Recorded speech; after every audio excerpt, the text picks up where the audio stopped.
என்ன ஒரே சிக்கன் வாட அடிக்குது. இவன் என்னத்த செஞ்சுன்னு இருக்கான்னு தெரியலையே. அடியே என்னடி பண்ணின்னு இருக்கற? அத்தை நீங்க ஏன் இங்க வந்தீங்க அத்தை? உங்களுக்காக நான் எல்லாத்தையும் செஞ்சு நானே டேபிள் எடுத்துன்னு வரேன். நீங்க போய் உட்காந்து ஃபேன் காத்துல உட்காருங்க ஜாலியா. உங்களுக்காக முட்டை செஞ்சிருக்கேன், கீரை செஞ்சிருக்கேன், சிக்கன் குழம்பு செஞ்சிருக்கேன், பாஸ்தா செஞ்சிருக்கேன்.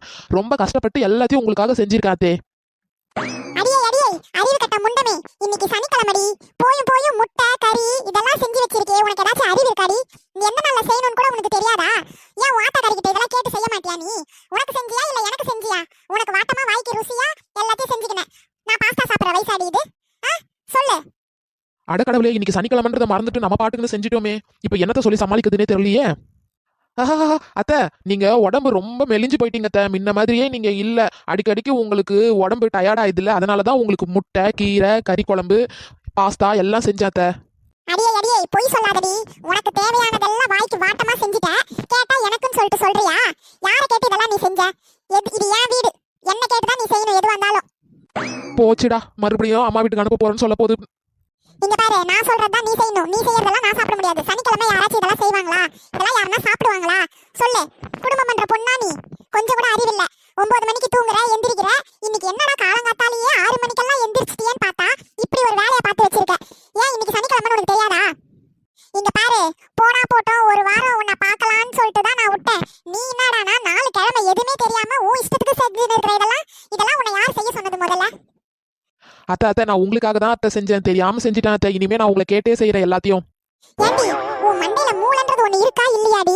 நீ எல்லாம் படிச்சியா இல்ல படிக்காமலே சுத்தி நின்னுட்டியா நீ? கேட்டா நான் MBA படிச்சேன்னு சொல்லிட்டு சொல்றேன். என்னத்த படிச்சு கிழிச்ச? ஒண்ணுத்துக்குமே லாக்கி கிடையாது. நேத்தெல்லாம் 9 மணி வரைக்கும் தூங்கி உயிர் எடுத்த. இன்னைக்கு என்னமோ 6 மணிக்கு ஏஞ்சி டிங்குன்னு ஆடுறீங்கன்னு பார்த்தா இப்படி ஒரு காரியத்தை பண்ணி வச்சிருக்க. உன்னெல்லாம் என்ன சொல்றது? என்ன கேட்காம இனிமே கிச்சன் உள்ள ஒரு பொருள் எடுத்து சமைச்ச வாயை டர்ன்னு கிழிச்சு விட்டுருவேன். போயிட்டு முருங்காய் கத்திரிக்காய் போட்டு சாம்பார் வச்சு அப்பளம் பொரிச்சு அவரைக்காய் பொரியல் பண்ணு. அத்தை அப்ப இதெல்லாம் என்னத்த பண்றது? இதெல்லாம் எடுத்து ஃப்ரிட்ஜுக்குள்ள வை, நாளைக்கா சாப்பிடலாம். இன்னைக்கு சனிக்கிழமை ஏதாச்சும் சாப்பிட்டேன்னு தெரிஞ்சது இன்னைக்கே உன்னை வீட்டுக்கு விட்டு துரத்திடுவேன் பாத்துக்கோ. அப்புறம் டைவர்ஸ் தான் பாத்துக்கோ. சி எல்லாம் என் நேரம். இந்த கிளவிக்கிட்ட இப்படி எல்லாம் திட்டுவாங்கன்னு சொல்லிட்டு என்ன மிரட்டுது பேரு. ஒரு காலத்துல எப்படி இருந்தேன் நானு, இப்ப இதுகிட்ட மாட்டிக்கிட்டு தவிக்கிறேன். ஆனா டைவர்ஸ்ன்னு சொல்லியே என் உயிரை எடுக்குது. இப்ப மறுபடியும் முதல்ல இருந்து சமைக்கணுமா? ஐயோ என்னத்த சொல்லிச்சுன்னு தெரியல. அந்த கிளவி என்னமோ சாம்பார் இருந்துச்சு, என்னமோ காய் வேற சொல்லிச்சே. திரும்பியும் கேட்டா இந்த கிளவி நம்மள அடிக்கும். என்னமோ சொல்லிச்சு, மறந்து போயிச்சே. எங்க இருக்க வேண்டியதெல்லாம் இங்க வந்துட்டு என் உயிரை வாங்குதுங்க.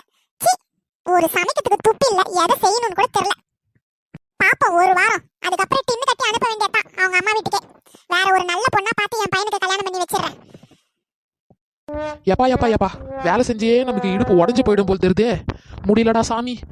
கொஞ்ச நேரம் இந்த கிளவி வரத்துக்குள்ள கொஞ்ச நேரம் படுத்து ஏஞ்சிருவோம். வந்தா படுக்க கூட விட மாட்டா. திமிர பத்தியா எப்படி தூங்கி இருக்கா? யமாடி மருமகளே, பாட்டு பாடட்டாமா? அப்படியே தூங்குறியா?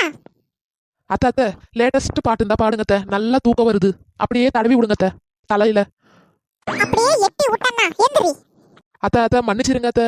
தெரியாம டயர்டுல அப்படியே வந்து உக்காந்தனா என்ன மீறி படுத்துட்டேன் அத்தை. என்ன மன்னிச்சிருங்க அத்தை. ஆமா, அப்படியே பெரிய 30 பேருக்கு சமைச்சிட்ட பாரு. செஞ்சது 2 பேருக்கு. இதுல உனக்கு களைப்பா வேற இருந்து அப்படியே இடுப்பு வலி வந்து படுத்துட்டியா? காலையில 5 மணிக்கு எந்திரிச்சு கோலம் போட்டு வீடு வாசலை சுத்தம் பண்ணி சமைக்கிறதுக்கு துப்பு இல்ல. 6 மணிக்கு எந்திரிச்ச. ஒரு நாள் கிச்சன் உள்ள போய் சமைச்சதுக்கே உனக்கு இடுப்பு வலி வந்துச்சா? நல்லா வேஷம் போடு. இங்க பாரு, ஒரு வாரம் தான் பாப்பேன், வீட்டை விட்டு துரத்திக்கிட்டே இருப்பேன். ஒழுங்கு மரியாதையா சொல்றதை கேட்டிரு. போய் தொலை, இங்க என் கண்ணு முன்னாடியே நிக்காத. உன்னை பார்த்தாலே எரிச்சல் ஆகுது. சாரிங்க அத்தை. 5 நிமிஷம் தான் படுத்தோம், அதுக்குள்ள இந்த கிளவி எங்க வந்து தொலைஞ்சிச்சுன்னு தெரியலையே. சரியான நம்மளே வாட்ச் பண்ணி நிக்கிறாளே. இனிமே ரொம்ப அலர்ட்டா இருக்கணும். ஓடு முதல்ல இங்க இருந்து. ஒரு நாள் சமைச்சிட்டு அடிக்கிற கூத்த பாரு.